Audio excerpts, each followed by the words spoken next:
এখানে। হ্যাঁ বসো।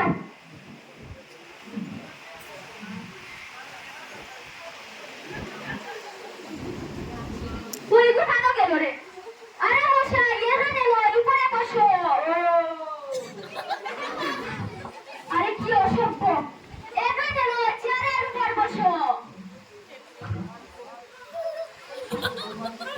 ইস, মশাই রোজ গুরুজনদের সাথে কেমন হয়ে সামনে কেমন হয়ে বসতে হয় তোমার জানা নেই? পা নিচে বসো, আমার মতো হয়ে বসো। আরে মশাই পাটা নিচে রেখে বসো। হ্যাঁ এবার হয়েছে। আচ্ছা বলো তোমার নাম কি? স্যার আমার নাম নেই এখানে। ও আচ্ছা, আচ্ছা তোমার বাড়ি কই? সবার জায়গা বাড়ি আমার সাইডালি স্যার। ও আচ্ছা, তোমার ভাই বোন কতজন? স্যার আল্লাহ তোমার ফাঁসালি। মাশাআল্লাহ মাশাআল্লাহ, ঠিক আছে বসো। আচ্ছা হোসেন তুমি